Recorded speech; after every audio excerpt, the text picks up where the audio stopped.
BD news 21। তথ্য সম্প্রচার উপদেষ্টা মোহাম্মদ মাহফুজ আলম এবং স্থানীয় সরকার, পল্লী উন্নয়ন, সমবায় মন্ত্রণালয় এবং যুব ক্রীড়া মন্ত্রণালয়ের উপদেষ্টা আসিফ মাহমুদ সজীব ভুইয়া আজ বিকেল 5টা নাগাদ প্রধান উপদেষ্টা প্রফেসর মোহাম্মদ ইউনূসের কাছে তাদের পদত্যাগপত্র জমা দিয়েছেন। উপদেষ্টারা রাষ্ট্রীয় অতিথি ভবন যমুনায় উপস্থিত হয়ে পদত্যাগপত্র জমা দিলে প্রধান উপদেষ্টা তা গ্রহণ করেন।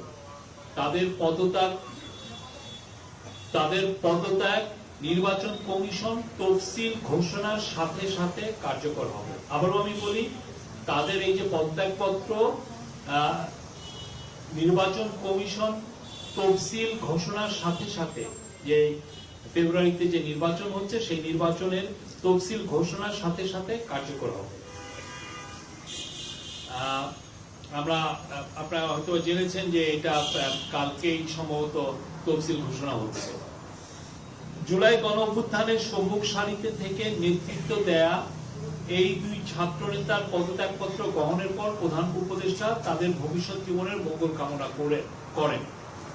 তিনি বলেন, আমি কোট অভ্যুত্থানের নেতৃত্ব দিয়ে তোমরা যেভাবে জাতিকে ফ্যাসিবাদী শাসন থেকে মুক্তির পথে অবদান রেখেছ তা জাতি মনে রাখবে। আমি বিশ্বাস করি ভবিষ্যতেও গণতান্ত্রিক উত্তরণ ও বিকাশে তোমরা একইভাবে সক্রিয় ভূমিকা রাখবে। প্রধান উপদেষ্টা আরো বলেন, আজ একটি ঐতিহাসিক দিন। প্রধান উপদেষ্টা আরো বলেন, এটা আবার কোর্ট, আজ একটি ঐতিহাসিক দিন।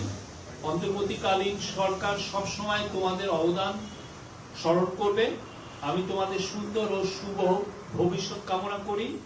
এত অল্প সময়ে তোমরা জাতিকে যা দিয়েছ তা জাতি কখনো ভুলবে না। তিনি বলেন, এটি একটি রূপান্তর মাত্র। আমি আশা করি আগামীতে বৃহত্তর পরিমণ্ডলে তোমরা আরো বড় অবদান রাখবে।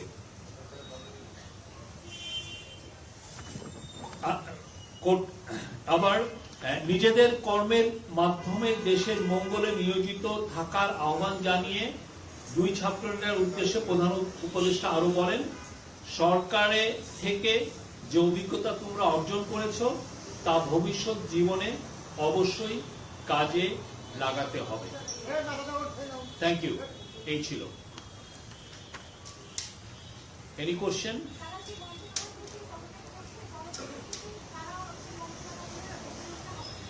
এই বিষয়টা পুরোপুরি প্রধান উপদেষ্টার এখতিয়ার। প্রধান উপদেষ্টা উনি এই বিষয়ে ডিসিশন নেবেন, আপনারা অতি শীঘ্রই জানতে পারবেন।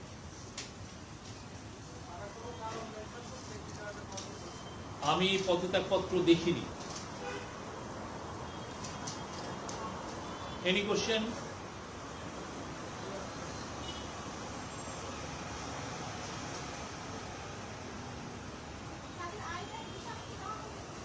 এগুলো আপনারা ওনাদেরকে যখন ওনাদের সাথে কথা বলবেন, আপনারা ওনাদের সাথে এই বিষয়ে আলাপ করবেন।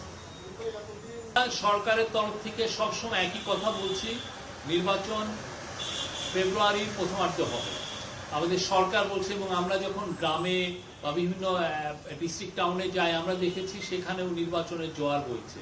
কিন্তু সমস্যা হয়েছে যে কিছু কিছু তথাকথিত কমেন্টেটর যারা ইউটিউবে বা বিভিন্ন টিভিতে বসে এই কনফিউশন গুলো ছড়িয়েছে, হ্যাঁ, তাদের মধ্যে তথাকথিত কিছু সিনিয়র সাংবাদিকও আছেন। তারা প্রতি মুহূর্তে এই কথা, এতে হয়তো আমরা দেখেছি যে এতে ওনারা হয়তো কিছু এক্সট্রা কিছু ভিউ পাচ্ছিলেন সেই। কিন্তু আমরা কিন্তু প্রথম থেকেই বলছি নির্বাচন ফেব্রুয়ারির প্রথমার্ধে হবে এবং এই বিষয়ে চিফ অ্যাডভাইজার সবাইকে প্রস্তুতি গ্রহণের কথা বলেছেন। আপনি দেখেছেন যে সব ধরনের প্রস্তুতি এই গভর্নমেন্ট নিচ্ছে। আজকে উনি সারা বাংলাদেশের যত ইউএনও আছে তাদেরকে উদ্দেশ্যে উনি অ্যাড্রেস করেছেন। উনি নির্বাচনের গুরুত্ব আবারও বলেছেন এবং এটা যে ঐতিহাসিক এবং স্মরণীয় নির্বাচন, এই বিষয়ে সবাইকে বলেছেন যে এই বিষয়টা খেয়াল রাখতে হবে।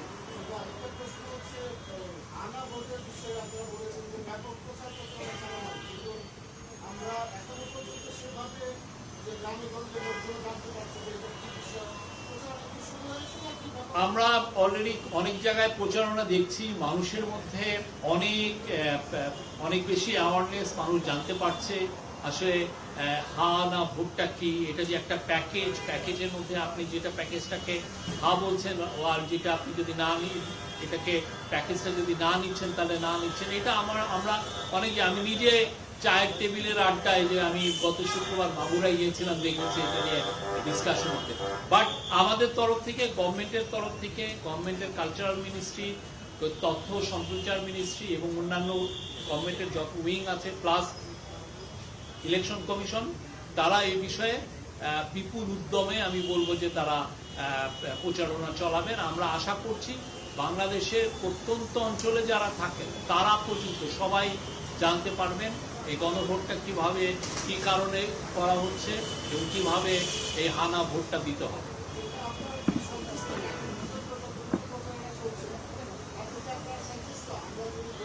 আপনারা আমাদের এখনো আমরা বলবো যে মানে মিড ফেব্রুয়ারি যদি আমি বলি তাহলে 2 মাসের একটু এদিক আমাদের সময় আছে, আমার মনে যথেষ্ট সময় আছে এবং সেই বিষয়ে আমরা এই গভর্নমেন্ট যথেষ্ট প্রিপারেশন নিচ্ছে, ইলেকশন কমিশন নিচ্ছে। আপনারা দেখছেন যে পোস্টাল ব্যালটের বিষয়েও আমাদের যারা ডায়াসপোরা ভাই বোন আছে তাদের মধ্যে কি একটা উদ্যম, একটা জোয়ার বইছে। তারা অলরেডি, আমার মনে হয় আজকে আপনারা যদি দেখেন 3 লাখের বেশি অলরেডি রেজিস্টার্ড হয়ে গিয়েছে। আমরা জানি না 25শে ডিসেম্বর তো হচ্ছে কাট অফ টাইম। আমরা আশা করছি যত, আমাদের তো ডায়াসপোরা ভাই বোন অনেক, কেউ বলেন 1.5 কোটির মতো, কেউ বলেন 1 কোটি 20 লাখ। আমরা তো চাই সবাই পার্টিসিপেট করুন। আমরা তো চাই যে বাংলাদেশের যত নাগরিক আছেন বিদেশে সবাই এতে লিস্টেড হয়ে সবাই ভোট দিন। অন্য কেউ প্লিজ, আপনার অনেকগুলো কোশ্চেন। আচ্ছা, আর কি?